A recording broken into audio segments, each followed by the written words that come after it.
जमीन की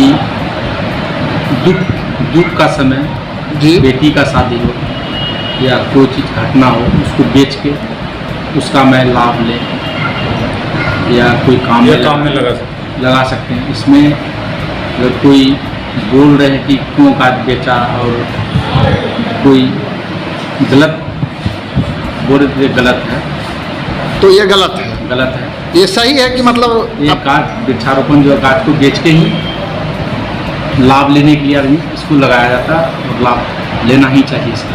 लेना ही चाहिए। लेना ही चाहिए।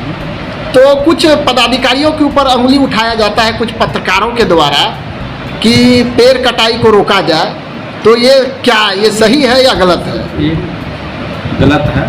पत्रकार को तो ऐसा करना ही नहीं चाहिए कि मैं अपना ज़मीन जो लगाए हैं वृक्षारोपण उसको बेचने के लिए, जब मुझे लाभ ही नहीं तो उसको लगा के क्या होगा। क्या फायदा। धन्यवाद, बहुत बहुत धन्यवाद प्रमुख साहब आपको ये जानकारी। देखिए, किसान तो मजबूर है। किसान को ऐसे भी सरकार जो है बहुत सा फैसिलिटी दे रही है। पेड़ अगर हम अपने ज़मीन में लगाएंगे तो अगर हमको आवश्यकता पड़े तो हम काटेंगे, नहीं तो क्या करेंगे। हम आज बीमार हो जाए कुछ हो जाए तो पेड़ तो काटना पड़ेगा ना हमको। और पेड़ कटाई करेंगे, 2-4 पेड़ काट के बेच के अपनी आवश्यकता की पूर्ति करते हैं। तो यहाँ खास करके कदवा में 3-4 तरह का पेड़ है जिसको कि लोग किसान काटने के लिए मुखिया जी से परमिशन ले या फॉरेस्ट विभाग से परमिशन लेकर काटता है। अब मान लिया कि आप झुंझुना का पेड़ काटे, आम का पेड़ सूख गया उसको काटे, पीपल का पेड़ नहीं, ये क्या कहता है लीची का पेड़ सूख गया उसको काटे, तो उसके लिए किसको परमिशन, कहाँ जाएगा परमिशन लेने? जा सकेगा किसान? देहात का किसान कितना दूर तक जा सकता है? कहाँ वन विभाग का चक्कर काट सकेगा क्या?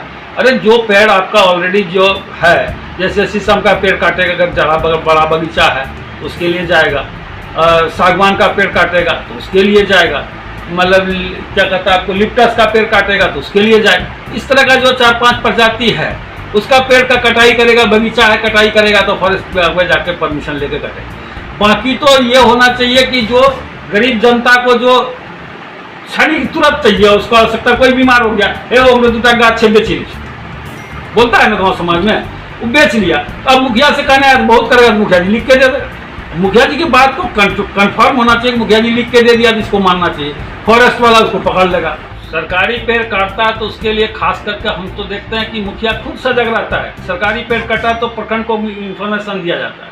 सरकारी पेड़ कोई भी कटेगा उसके लिए फॉरेस्ट विभाग जितना उसके ऊपर धारा लगाना है लगा के उसको जेल भेज दिया। हम भी चाह रहे हैं कि सरकारी पेड़ की कटाई नहीं, हाँ जो पेड़ सूख गया तो उसका डाक करा दे, विभाग को फायदा हो जाएगा। पंचायत का जो आम गैर मंजूर जमीन में जो पेड़ है अगर सूख गया उसको अगर डाक करा देगा तो पंचायत को ना फायदा होगा। ये तो हम चाह ही रहे हैं, लेकिन ऐसा होता कहाँ है? फॉरेस्ट डिपार्टमेंट भी वही कर रहा है। अब पूछने चाहिए तो कहेगा कि डाक कराने का इतना लंबा प्रक्रिया बताते हैं कि डाके नहीं करा पाता है, अंत में वो पेड़ जो है गिर जाता है, सड़ जाता है और बर्बाद हो जाता है। जो भी मैं मेरा किसान का परिवार का ही मैं बिलोंग करता हूँ जी। और गाछ का जो जहाँ तक सवाल है गाछ कटाई का, तो गाछ जब मोटा हो जाता तो मेरा कोई जरूरी के मुताबिक हम उसको बेच के मैं काम में लगा सकता हूँ।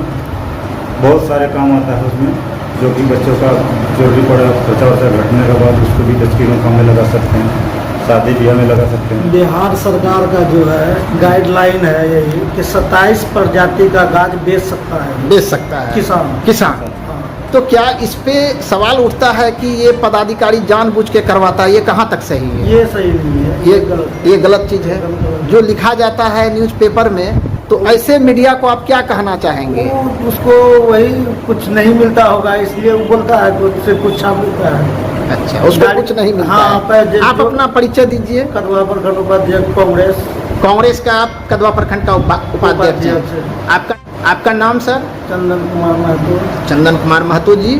तो ये जो 27 प्रजाति का जो पौधों को मतलब काटने बेचने का अधिकार दिया गया है सरकार के द्वारा किसानों को, तो किसान इसको बेच सकता है, अपना जरूरत पूरा कर सकता है। जैसे अपना कोई जरूरत पूरा बेटी का शादी कराएगा, कोई बच्चा को पढ़ाएगा, अच्छा जो भी चीज़ है अपना जरूरत का पूरा। गरीब आदमी है पहले लगाता है गाछ, सोचता है कि आगे चल के 20 साल होगा 15 साल होगा गाछ बेचेंगे, कुछ 10 टका उससे आमदनी होगा, हम बच्चे के लिए भविष्य के लिए लगाता है गाछ। अच्छा, चलिए बहुत बहुत धन्यवाद। हम कुछ यहाँ पे गणमान्य पब्लिक गण भी हैं। क्या नाम हुआ सर आपका? मोहम्मद फजल भाई। सर क्या कहना चाहेंगे आप इस पे? जो यही कहना चाहेंगे कि सब पेड़ पौधे लगाते हैं, इसलिए लगाते हैं कि बड़ा होगा, मोटा पाएगा, हमारे घर की जो ज़रूरत है उस ज़रूरत हम पूरी कर सकते हैं। अच्छा। इसीलिए हम पेड़ को लगाते हैं। जी। या उसके अलावा और भी दीगर काम में ज़रूरत पड़ता है, जैसे बाल बच्चे को पढ़ाना है, लिखाना है, जी। शादी ब्याह है, खेती वगैरह करना है, तो जब ज़रूरत पड़ती है उसको हम बेच करके हम काम में लगा सकते हैं। तो क्या इसमें कहीं भी वन विभाग के जो पदाधिकारी गण हैं वो तो कहीं दोषी नहीं है? उसी में जितने प्रकार के हम काटने का आदेश हम काट ही सकते हैं ना। काट सकते हैं। चलिए धन्यवाद। हम हैं कदवा प्रखंड के तैयबपुर समिति साहब के साथ और इससे हम कुछ जानकारी लेंगे।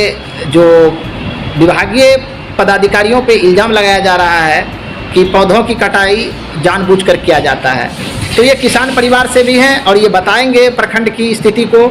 और ये जनता के बीच हमेशा इनका काफ़ी अच्छा संबंध रहा है और 3 बार से ये समिति जीतते आ रहे हैं और इनकी पत्नी भी जनप्रतिनिधि है, वार्ड मेंबर में 3 बार से जीतती हुई आ रही है। 2001 से ही हैं और काफ़ी इसका एक अच्छा पकड़ है जनता के बीच और हम इन्हीं से जानना चाहते हैं कहाँ तक ये बात सही है। तो बताइए समिति साहब, ये जो आज लिखा गया है कुछ न्यूज़ पे चल रहा है कि पेड़ की कटाई को रोका जाए, तो नमस्कार, मेरा नाम महफूज रहमान है। मैं पंचायत समिति तैयबपुर क्षेत्र संख्या 16 जिला कटिहार प्रखंड कदवा थाना बलियाबनौर कदवा 2 से मैं बिलोंग कर रहा हूँ जी।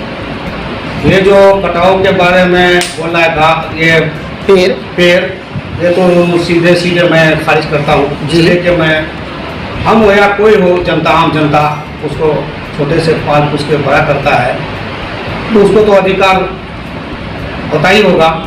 इसलिए कि अगर बेच बाच करेगा, अभी बेरोजगार है, बेच करके कोई बच्चे को पढ़ा रहे हैं, कोई ज़रूरतमंद भी काम करते हैं, शादी ब्याह होता है या कोई घटना अगर हो गया तो उसको बेच करके तो हम अपनी ज़रूरत को पूरा करते हैं, अपना ज़रूरत पूरा कर ही सकते हैं ना। इसमें जो है किसी को बदनाम करना या पदाधिकारी को या